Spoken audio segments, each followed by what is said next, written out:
बिगड़ने का। एसएसडी गिर जाए, पानी में गिर जाए, खराब नहीं होती क्योंकि कार्ड है, थोड़ी देर सुखाओ रिपेयर हो जाता, कोई दिक्कत।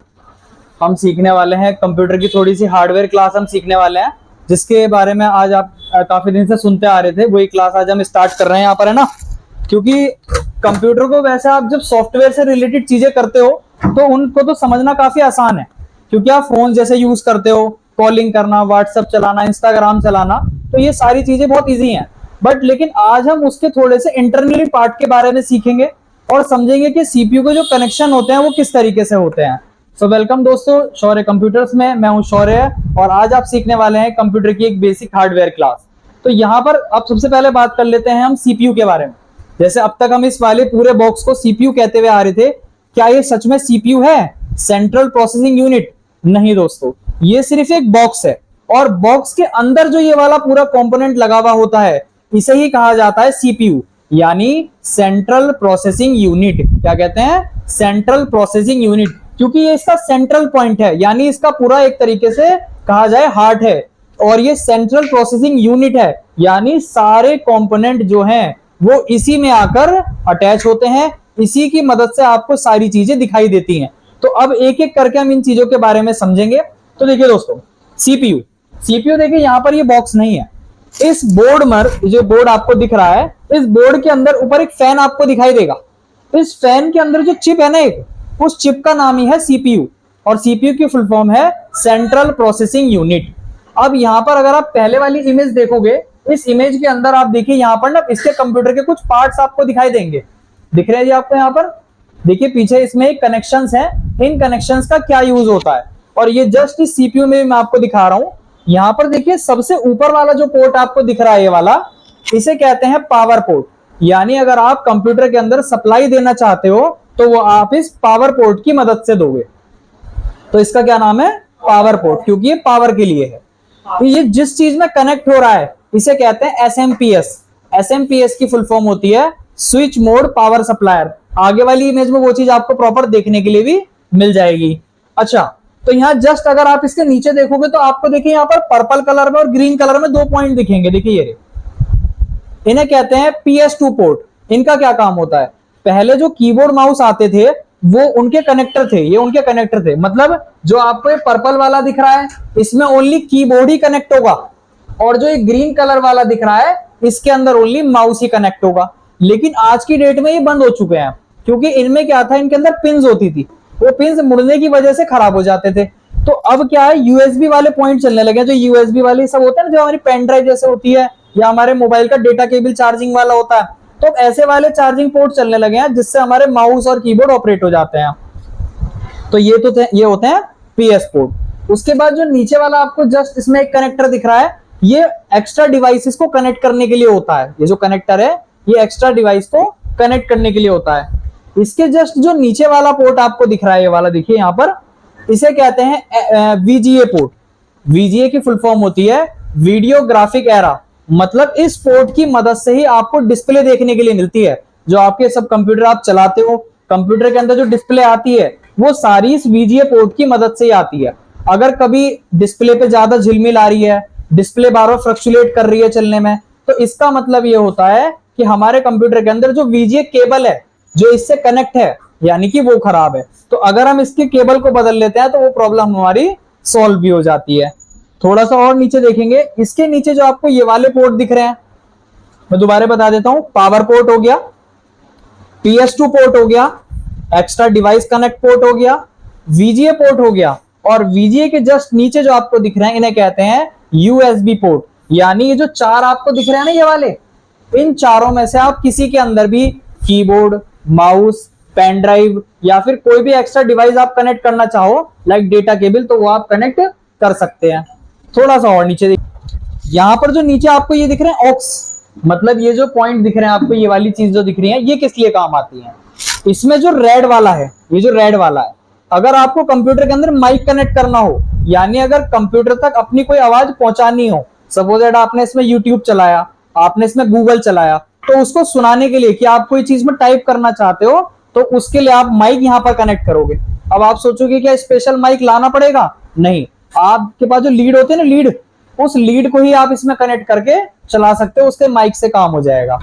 इसके जो बीच में आपको एक ग्रीन वाला दिख रहा है, ये ग्रीन वाला पोर्ट है ऑडियो पोर्ट, यानी अगर आपको कंप्यूटर से आउटपुट लेना है, कोई ऑडियो सुननी है, तो वो इस ग्रीन वाले पोर्ट में कनेक्ट होगा। उसके बाद इसमें एक देखिए जो डार्क ब्लू है वाला जो दिख रहा है आपको, ये वाला जो पोर्ट दिख रहा है, ये इसलिए होता है कि अगर कंप्यूटर के अंदर कोई एम्पलीफायर जैसा डिवाइस कनेक्ट करना हो, हैवी ऑडियो डिवाइस कनेक्ट करना हो, तो एम्पलीफायर वाले पोर्ट का यूज होता है। तो आई होप आपको समझ में आ गया होगा। ये है हमारा पावर पोर्ट। उसके बाद ये PS2 पोर्ट है, इनमें कीबोर्ड माउस कनेक्ट होते हैं, बट ये बंद हो चुके हैं। हमारे पास ये CPU पुराना है, इस वजह से मैंने आपको ये पोर्ट इसके अंदर दिखा दिए, लेकिन जो करंटली अब जो नए CPU चल रहे हैं उनमें ये वाला पोर्ट नहीं आता भी, है ना। एक्स्ट्रा डिवाइस पोर्ट कनेक्ट हो गया, VGA पोर्ट हो गया जिससे हमारी डिस्प्ले आती है। उसके बाद USB पोर्ट हो गई जिसके अंदर हमारी पेन ड्राइव्स कनेक्ट होती हैं, या फिर क्या कहते हैं कीबोर्ड माउस कनेक्ट हो जाते हैं। जो ये पहले वाला है ये क्या है, माइक्रोफोन, अगर आपको माइक लगाना हो। ये वाला किस लिए है कि अगर आपको ऑडियो का आउटपुट लेना हो, और ये किसी एम्पलीफायर के लिए, है ना, लाइन इन जैक, ठीक है। तो ये हमारे CPU का थोड़ा सा बैक पॉइंट था जिसे मुझे आपको समझाना था। तो ये वाला जो आपको पार्ट दिख रहा है, ये CPU के अंदर दिखिए, ये रहा CPU के अंदर ये वाला जो पार्ट है, इसका नाम होता है SMPS। इसकी फुल फॉर्म होती है स्विच मोड पावर सप्लाई, यानी कंप्यूटर के अंदर CPU में किस पार्ट को कितनी पावर देनी है, मतलब इस बोर्ड के अंदर कितनी पावर देनी है, वो ये डिसाइड करता है। अच्छा, मैं आपको एक बात बताना भूल गया कि अगर ये CPU नहीं है तो ये क्या है, तो भैया ये जो डिब्बा सा आपको दिख रहा है, ये है कैबिनेट। इस कैबिनेट के अंदर जो ये बोर्ड है इसका नाम है मदरबोर्ड, और ये जो फैन है इसका नाम है कूलिंग फैन। ये सारी चीजें हमारी यहाँ पर अभी आपको देखने के लिए भी मिलेंगी। तो ये जो है इसका नाम है SMPS, switch mode power supply, जो कंप्यूटर में सप्लाई देने के लिए काम आता है ना। नेक्स्ट कीजिए, ये है कूलिंग फैन। अगर किसी भी मदरबोर्ड पर ये कूलिंग फैन ना हो तो आपका कंप्यूटर हाईएस्ट 2 से 3 मिनट ऑन रहेगा, उसके बाद बंद हो जाएगा, क्योंकि जो प्रोसेसर होता है ना वो 1 मिनट में बहुत ज्यादा गर्म हो जाता है। जो प्रोसेसर है, जो चिप है, वो काफी ज्यादा हीट प्रोड्यूस करती है, जिसकी वजह से क्या होता है, कंप्यूटर लैग होना, स्लो होना, इस तरीके की बहुत सारी प्रॉब्लम्स आती हैं। तो ये कूलिंग फैन होना कंप्यूटर में बहुत जरूरी है। इसको पंखा मत कहिएगा, क्या कहेंगे, कूलिंग फैन, क्योंकि ये प्रोसेसर को ठंडा रखता है। ये काफी इंपॉर्टेंट होता है कंप्यूटर में। ये होती है पावर केबल। जो पावर केबल हमारे सभी कंप्यूटर्स में कनेक्ट है, जो मैंने आपको दिखाया है कि इसके अंदर कनेक्ट होगी, तो उसका कुछ ऐसा कनेक्टर होता है, और ये वाला पॉइंट जो है बोर्ड में कनेक्ट होता है, तो तब जाके सप्लाई आती है। इसको क्या कहेंगे, पावर केबल, ठीक है जी, कंप्यूटर पावर केबल। नेक्स्ट देखिए, this is a VGA cable, यानी जो मैं अभी आपसे कह रहा था कि कंप्यूटर के अंदर अगर फ्लक्चुएशन हो रहा है, लाइट ज्यादा लिपजिप कर रही है, स्क्रीन साफ नहीं आ रही, तो वो इस VGA केबल की दिक्कत होती है। ये 2-3 महीने बाद ही अपने आप ही खराब होने लगती है। कारण क्या है, क्योंकि जो इसके वायर है ना, ये हार्ड हो जाते हैं वक्त के साथ साथ, और हार्ड होने से क्या है, इसमें ना 15-15 वायर हैं, और ये 15-15 वायर जो है वक्त के साथ कहीं अगर एक भी हिल गया तो आपकी डिस्प्ले अलग अलग कलर दिखाने लगेगी, फ्लक्चुएट करने लगेगी, जिसकी वजह से आपको ये बदलनी पड़ेगी। इसकी मार्केट में जो कीमत है अच्छी वायर की, वो लगभग 100 से 150 रुपए होती है। इसका नाम है VGA पोर्ट, हाँ, VGA केबल। नेक्स्ट, इसको कनेक्ट कैसे करना होता है, तो CPU के इस वाले पोर्ट से, जैसे अभी आपने देखा था, इस पोर्ट से डिस्प्ले में इस वाले में कनेक्ट करना होता है। ये दोनों तरफ से सेम होती है, मतलब देखो दोनों में सेम है ना, तो ये दोनों तरफ से सेम होती है। एक कनेक्ट करना होता है CPU में, और एक कनेक्ट करना होता है हमें डिस्प्ले के अंदर, तब हमारी डिस्प्ले आती है। नेक्स्ट देखेंगे, ये डिस्प्ले है। डिस्प्ले से आप सभी जानते होंगे कि देखिए डिस्प्ले की मदद से ही कंप्यूटर में होने वाली एक्टिविटी को आप देख पाते हो, है ना जी। Next, this is a motherboard. देखिए ये पूरा मदरबोर्ड है। इस मदरबोर्ड में इस पॉइंट पे यहाँ पर रैम कनेक्ट होती है, जो भी आपने बोर्ड में देखा था। यहाँ पर देखिए जो पंखा लग रहा था ना, फैन लग रहा था हमारा, यानी कूलिंग फैन लग रहा था, वो हमारा इस वाले पॉइंट पे कनेक्ट था। यहीं पे चिप लगती है और इसके ऊपर ही वो फैन लगता है। अच्छा जी, ये कंप्यूटर का काफी इंपॉर्टेंट पार्ट है। अगर इसका एक भी पॉइंट शॉर्ट हो जाएगा तो आपका कंप्यूटर डिस्प्ले देना बंद कर देगा, तो इसलिए कंप्यूटर का काफी इंपॉर्टेंट भाग है। इसका नाम है मदरबोर्ड जी। This is a processor. देखिए ये वो चिप है जो कंप्यूटर को बताती है कि किस कंपोनेंट को क्या काम करना है। यानी मदरबोर्ड में कंपोनेंट तो कनेक्ट हैं, देखिए ये सारे तो कनेक्ट हैं, लेकिन किसको कब कितना काम करना है, कैसे करना है, किस जगह पर कितनी सप्लाई किस किस तरीके से पहुंचानी है, वो सारा काम ये वाली चिप करती है। इसका नाम है प्रोसेसर। मार्केट में इसकी स्टार्टिंग 400 से स्टार्ट हो जाता है, फिर 500, 1000, 1500, 2000, 8000, 10,000, 20,000, मतलब इसकी बहुत कीमत है। और इसी की मैं भी आपसे बात कर रहा था कि ये बहुत जल्दी हीट भी हो जाता है, इसी की वजह से इसमें कूलिंग फैन लगता है। नेक्स्ट देखेंगे रैम। रैम की फुल फॉर्म होती है रैंडम एक्सेस मेमोरी। क्या होती है? Random access memory. रैंडम का मतलब है कुछ भी, एक्सेस कंट्रोल कर लेगा किसी भी मेमोरी को, रैंडम एक्सेस मेमोरी। इसको आप इस उदाहरण से समझिए। देखिए कंप्यूटर में या मोबाइल में जितनी ज्यादा रैम होती है, आपने नोटिस करा होगा फोन या कंप्यूटर उतना ही अच्छा चलेगा। भाई आज के टाइम में अगर हम फोन खरीदते हैं तो यही तो कहते हैं भैया रैम ज्यादा दिखाओ। क्यों रैम ज्यादा चाहिए? रैम इसलिए ज्यादा चाहिए क्योंकि फोन में या डिवाइस में जितनी ज्यादा रैम होगी उतनी ही उसकी प्रोसेसिंग स्पीड, वर्किंग करने का या लोड लेने का तरीका उतना ही फास्ट होगा। इसे मैं आपको एक उदाहरण से समझाता हूं, आप इसे अपने अपने ब्रेन में सोचिएगा।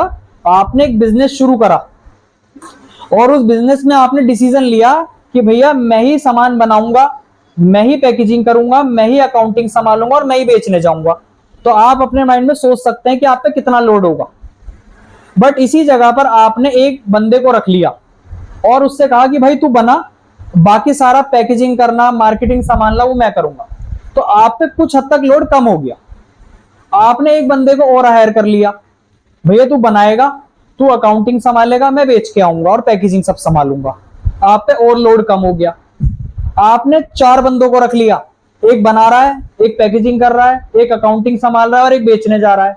काम और आसान हो गया। आपने 5 बंदों को रख लिया, एक बना रहा है, एक पैकेजिंग कर रहा है, एक मार्केटिंग संभाल रहा है, एक सेल संभाल रहा है, एक अकाउंटिंग संभाल रहा है। काम और आसान हो गया। यानी डिवाइस के अंदर, यानी आपके बिजनेस में जितने ज्यादा लोग बढ़ जाएंगे उतना ही आपका बिजनेस जल्दी रन करेगा, उतना ही आप पे लोड कम रहेगा। बट इसका मतलब ये नहीं कि बहुत ज्यादा भर लो। उदाहरण के लिए मेरा ये बिजनेस है, मैं इस बिजनेस को अकेला संभाल सकता हूं, ज्यादा से ज्यादा 2 जने, एक जना कुछ और काम संभाल लेगा, एक जना पढ़ा लेगा, इतना ही तो हो सकता है। लेकिन अगर यहीं पे मैं 3-4 जने कर लूं तो काम आसान नहीं होगा, क्योंकि वो 3-4 जने ऐसे लगेंगे जैसे यहां पर इस जगह को घेर रहे हो। तो एक डिवाइस के हिसाब से ये भी देखा जाता है कि ये कितनी रैम को संभालेगा। तो जो डिवाइस जितनी रैम को संभाल सकता है उतनी ही रैम उसे देनी चाहिए। ठीक है भैया? तो रैम जो है बेसिकली लोड बांटने का काम करती है। और रैम जो है जनरेशन के साथ बदलती भी रहती है। जैसे पहले चलती थी DDR रैम 1, फिर DDR2 रैम, फिर DDR3, फिर DDR4। इस समय करंट में जो रैम चल रही है वो DDR5 की चल रही है। मैं रैम आपको दिखा भी देता हूं। देखिए ये होती है रैम, ये कंप्यूटर की रैम है, ये लैपटॉप में नहीं लगेगी, ये कंप्यूटर में ही लगेगी। इसे कहते हैं रैम। ये है लैपटॉप की रैम, देखिए कितनी छोटी है।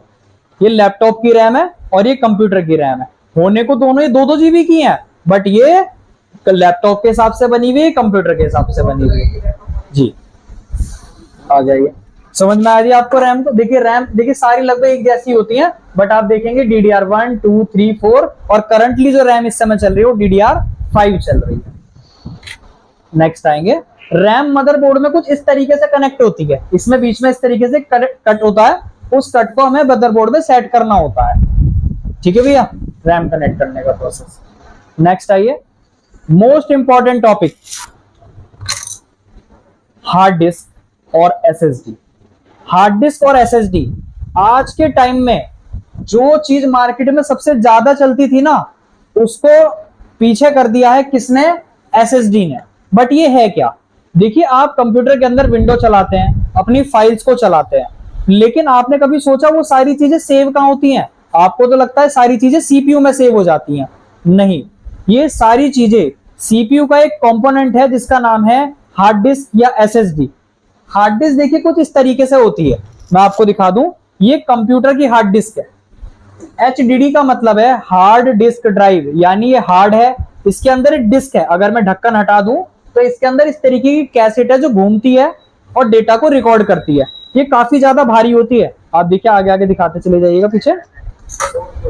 और ये देखिए ये लैपटॉप की है, ये जो हार्ड डिस्क है ये लैपटॉप की है सेम ऐसी। इसमें भी पीछे मोटर है डाटा को रिकॉर्ड करने के लिए, ये भी काफी ज्यादा मतलब नाजुक होती है। अगर ये एक बार गिर गई, दिखाइए भैया, अगर ये एक बार गिर गई तो ये खराब हो जाएगी। कारण क्या है? क्योंकि इसके हार्ड डिस्क के इस पॉइंट पे पिन होती है छोटी सी, वो पिन क्रैक हो जाती है, जिसकी वजह से डाटा रीड होने में दिक्कत आती है। लेकिन आज के टाइम में मार्केट में चल रही है एसएसडी।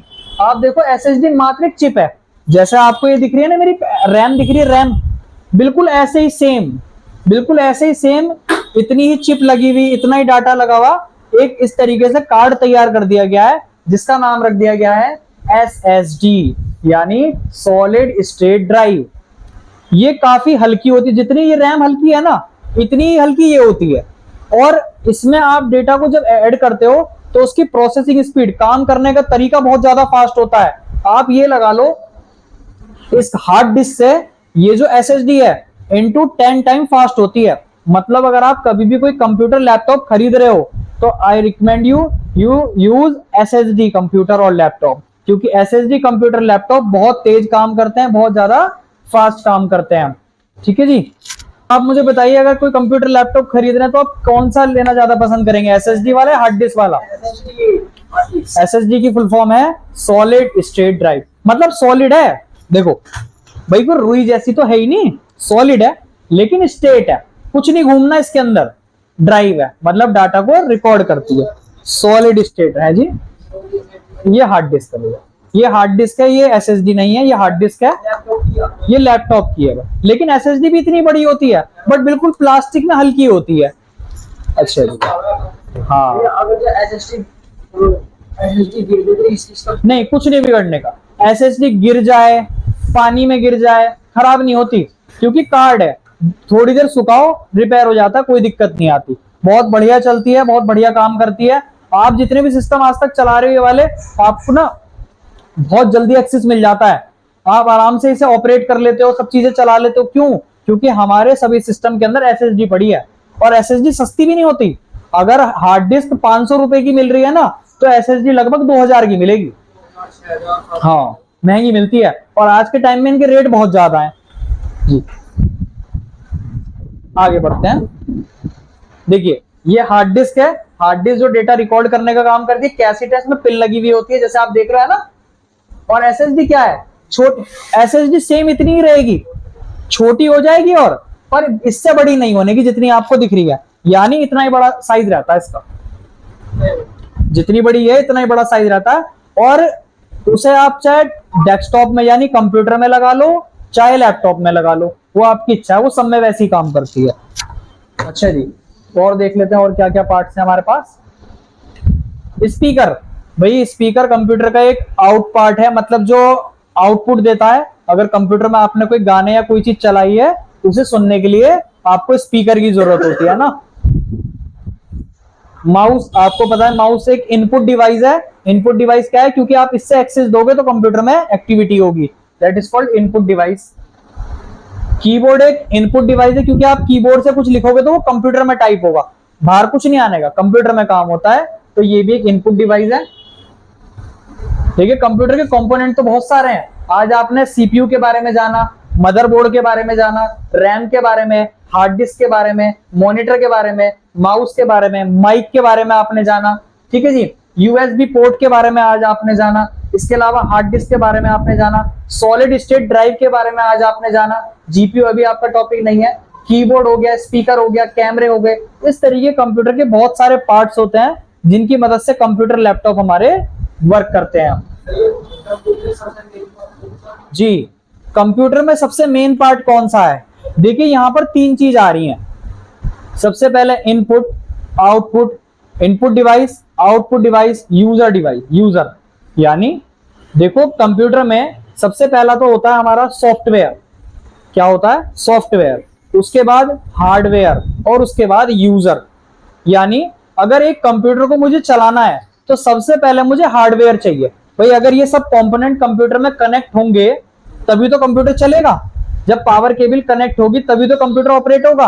तो पहले तो चाहिए हार्डवेयर, दूसरे पे चाहिए हमें सॉफ्टवेयर। यानी जैसा भी आपके सामने स्क्रीन आ रही है, तो अगर ओनली डिस्प्ले लगा दूं तो क्या फायदा, ये तो टंगी भी लगेगी, बट लेकिन इंपॉर्टेंट क्या है इसके अंदर, इसका सॉफ्टवेयर। आपके हाथ में फोन दे दिया जाए, बहुत अच्छा ब्रांडेड फोन, बट उसके अंदर सॉफ्टवेयर ना हो, बेकार है वो तो, आप कहोगे डिब्बा है तो सिर्फ। लेकिन उससे भी इंपॉर्टेंट, भले ही तीसरे नंबर पे आ रहा है, लेकिन सबसे इंपॉर्टेंट है यहाँ पर हमारा यूजर, यानी उसे यूज करने वाला।